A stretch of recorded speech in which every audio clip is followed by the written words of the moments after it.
Hey guys, welcome back to another video of Once Human, and today we are going to be talking about things that I think you should know, or for mobile players to know who are about to jump into the game, as we are going to see a mobile launch in the next couple of days.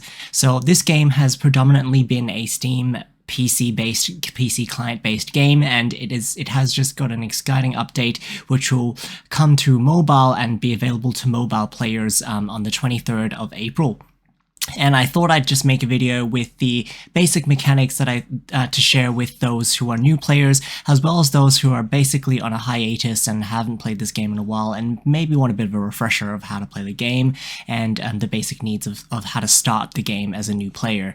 We'll be going to a lot of the basics from crafting, survival, as well as you know, how to build your armor and gear and the different builds. And most of the mechanics that I will be talking about is specific to the Way of Winter server, which the game has multiple different scenarios and worlds, but this one will be applying to the Way of Winter. If you are choosing a different scenario like Memetics or a PvP server, for example, with different environment settings that does not have weather limitations, some of the tips in here may not be entirely relevant to you, but I will point those out all throughout the video.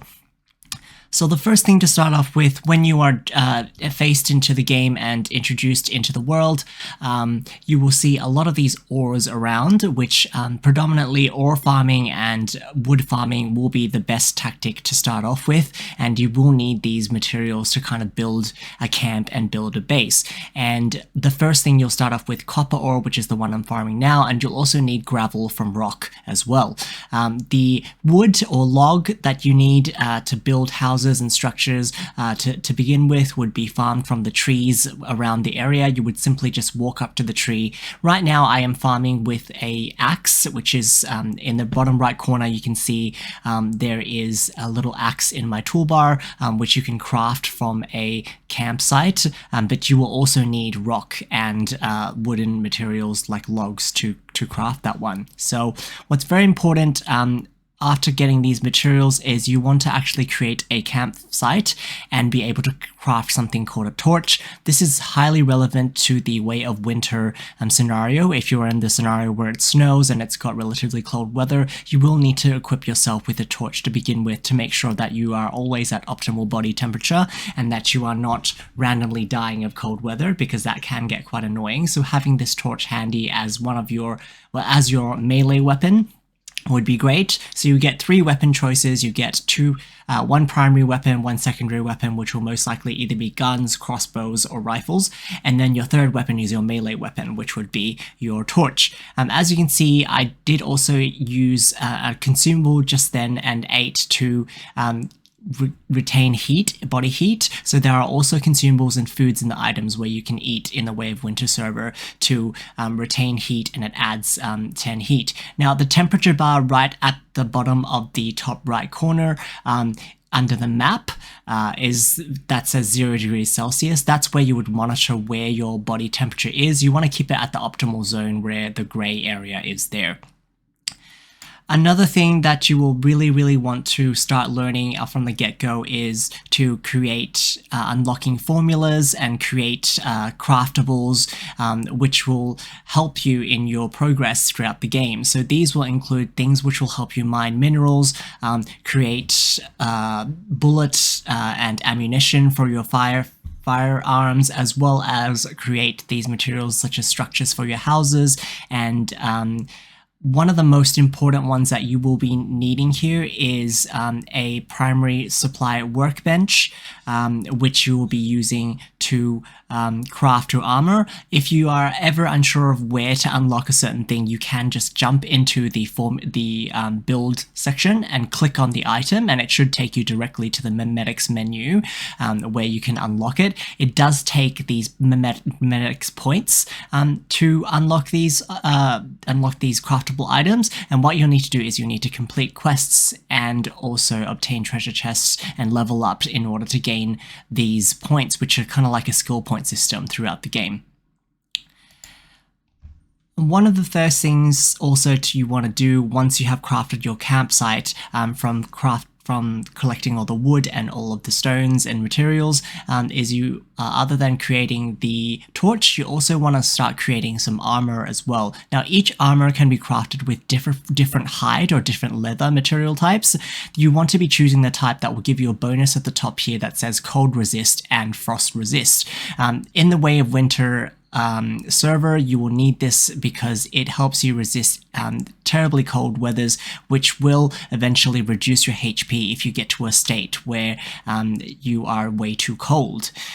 So this is one of the first things I recommend you doing after you have crafted your campsite and also crafting your home or your supplies workbench. You want to really be looking at crafting these armors to reduce that cold and heighten your cold resistance. When we're talking consumables to be used in the game, there are a few which are very, very highly important that can be obtained actually from a regular event on a weekly basis called the Astral Dewlets. You actually get to spend points to obtain either a Sainty Gummy, Adrenaline Shot, or an Activator. These are all items which will help increase or retain your health, and the Sanity Gummy, basically it helps you reduce insanity, or there's basically a virus which you get infected with when deviants are too close to you. You will need to use the Sanity Gummy to actually help you regain the sanity and maintain your health. So in terms of consumables, you can also craft these, so that's why collecting these materials is so important, and being able to unlock those formulas, like I mentioned earlier, is very important, because then you can craft something called a stove, and then you can use the stove to create these consumables, which we just mentioned, shown in the event here. So you can either cook the Sanity Gummy right on the right hand side of this page. Otherwise, you can also create the flatbread, which is the second one across this screen here, and make other drinks and items that will increase your hydration and reduce your hunger. And your sprint speed is also highly affected by your hunger and your hydration. So if you are dehydrated or if you are actually hungry, you'll find that the walk speed of your character is evidently slower. When you're building your base, some very essential items that you should be putting in here is firstly the disassembly bench. The disassembly bench is an item that you will be prompted to craft from the get-go in the beginning as a quest. This bench helps you basically decompose, is that the right word? It helps you break down kind of materials, items into raw materials, which you can then use to craft different items and different weapons, and also build furniture with. Furnace is also another material processing or mineral and ore processing furniture, which you can create ingots and charcoal and things like glass, which you'll need a lot of in order to craft weapons, armor, as well as build furnitures. These two items here, function facilities, are called the isolated securement units. The isolated securement units are used to store your deviations, where you can actually use them and their skills to help you either gain materials, or you can actually use them to store your combat deviants, which will aid you in combat. So the first one in here, when I usually start in a server, I like to place a deviation called the Digby Boy, which you will obtain by if you mine materials enough. I think you get one of these guys in like a basic skill rating of 1 for free. And basically what that does is it will roam around your territory and start mining for these materials by themselves, so that you will actually be able to come in here and click the claim all button, and you'll be able to claim all of the copper ores, the iron ores, and all those materials that they have farmed throughout a specific amount of time, and they will automatically farm this for you, so you don't actually need to go out and do that yourself.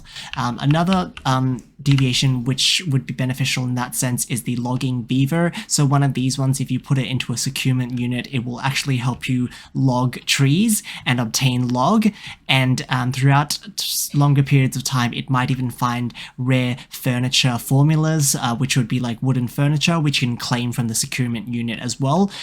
Most of these deviants you'll be able to find guides online on YouTube in the specific areas of the map or locations of the world where you can find these deviations. Two other ones to note here.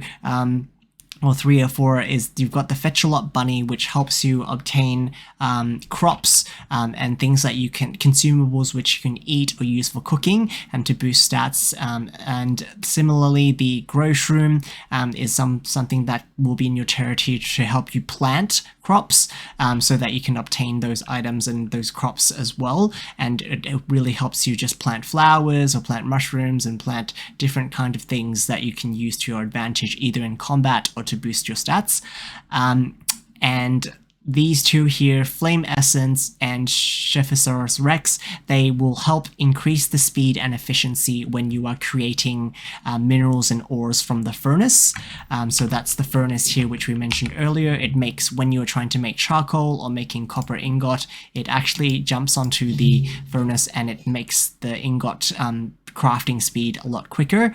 And likewise, if you have a stove, the Shephosaurus Rex will help you increase the cooking speed and efficiency, as well as probably the effectiveness of the food that you end up producing as well and cooking. There. The two items on the side here in my base that you would probably definitely want to get started with as soon as you possibly can. The primary supplies workbench and the primary gear workbench. The supplies workbench, you will be able to craft different materials, bullets, ammunition, as well as consumables like healing items like Activator. The Hetium is a ore or an item that you can place in your backpack, which is specific to the Way of Winter server. It adds cold resist and frost resist plus 10, so I would highly recommend crafting this workbench so you can craft this as soon as you can to increase your cold resist, to make sure that you don't die out in the cold when you're exploring. As a beginner, that happens very, very easily. And as you can see, I mentioned the pickaxe earlier in the video, which was in my toolbar. This is where you also craft different levels of pickaxes that will help increase the logging efficiency or the mining efficiency when you are gathering materials such as wood and ores. The armor or the gear workbench gives you the ability to craft different types of weapons of different tiers as you progress through the game and as you level up. They all take different kinds of materials, and you collect these weapons and armors as blueprints as you explore, and these blueprints actually stay with you throughout your lifespan of Once Human, so they stay with your character and they stay with your account. It's basically a formula that you carry through, and you can recraft these and remake this even if you change servers. Even if there's a server refresh or a server wipe, you actually end up retaining these formulas, which is a good thing, that you can collect as many of these useful armor sets and weapon sets to build your build. Some of these builds will include elemental damage, such as this one includes Power Surge, which is electric shock damage, and then you have some items such as the Sniper Rifle, which will include status inflictment or debuffs, something called the Bullseye, which is increased damage once you mark them, and increased weak spot hit damage as well, and some other status kind of builds include the Fast Gunner status, which, for example, which is a weapon that I'm using here. Fast Gunner, again, allows more weapon damage and more weak spot damage, and it increases the amount of hits that you have once you are in this status as well. And other status damage such as Burn and Freeze, you also get different builds like that, and armors with stats that will complement it. You can even do a melee build if you want. There is a set in here which has melee weapon, and this one here, for example, the Shelter, which actually grants deviant energy. So if you want to be like a summoner kind of build and really just buff your deviant's attacks and I guess extend the amount of battle time they are on the battlefield, this is also something that you can use to take advantage on. So these are all the basic builds and all of the basic pieces that I would recommend you add to your territory to begin with as a beginner. And obviously as you progress, you will have more than just a primary gear workbench. You would have an intermediate and advanced, and you would unlock these formulas as you go. But as a beginner to start off with, these are the few items that would definitely start off with to make your life easier in your territory. Some other things to really look out for in-game is this walking bus, which I'm sure a lot of you have probably heard about before playing this game, the tutorial bus or the deviant version. It's basically a daily loot that once you encounter this bus, if you manage to shoot it a few times or manage to stop it, it will stop in the middle of the road and you can climb into the middle of the bus. And you can actually obtain the loot right within the bus. As soon as you obtain the loot, you'll find there will be a bunch of monsters, also called deviants, which follow you, and you will need to try to either get away from them or try to kill them all at the same time. Great. Now, moving on to moving around the world and mobility. One very important thing that I want to point out here is the teleportation towers or the teleport waypoints. If some of you play other games like Genshin Impact and other open world games, this should be a familiar system to you. There is its own teleportation system across the map of Once Human, and if you click onto the map icon and notice that there is a number next to the teleportation waypoint, that is actually the cost of how much it will cost you.